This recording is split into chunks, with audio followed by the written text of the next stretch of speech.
Now on to the actual 3x3 method. So the 3x3 method looks like this. You have a block of 3 exercises. These are your most important. You have your second most important grouping of exercises, and then your third. And that's 9 exercises. We do them in groups of 3 with the following context. So technically speaking, when you do a strength exercise, whether you do it for 5, 6, 7, or 8 reps, whatever, you need 3, 4, maybe even 5 minutes rest if you gave it, and this is what we know from the science, if you gave it 100% effort.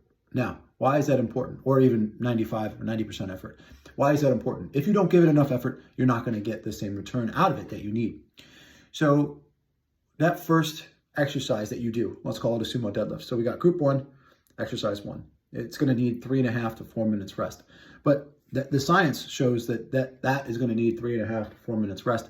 However, our person in the science lab, our general population, that's why I go back to the general population that we train, is only going to train, and I say only, but they're going to get a lot out of it, 2 to 3 times a week. So they don't have time to come back for bench day or for squat day or for deadlift day. They need a total body workout, and they need it 2, maybe 3 times a week if we're lucky.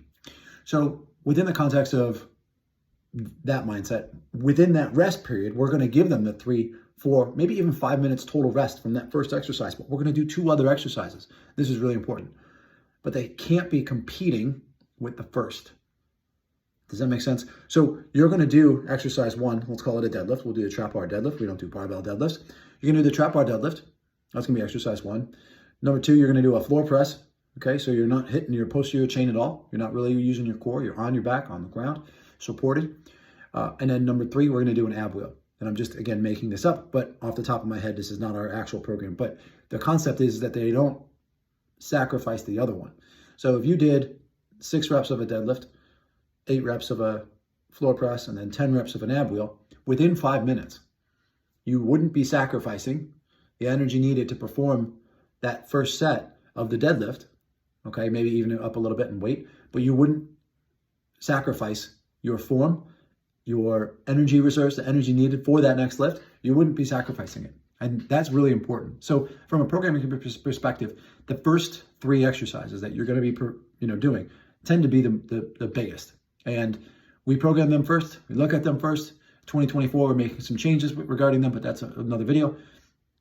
But the first block of the 3x3 method, that's kind of what it looks like, right? And you'll need that rest. It doesn't take you as long to perform the exercise, right? 5, 6, 7 reps, 8 reps. Doesn't take you that long. It takes 10, 15 seconds, maybe 20. But you need the 3, 4, 5 minutes rest from a scientific standpoint. So we're satisfying the scientific standpoint and we're satisfying the human psychology standpoint at the same time. This, I think, is where the money is made, is that concept of the satisfying science and satisfying the client at the same time. I think that's hard to do.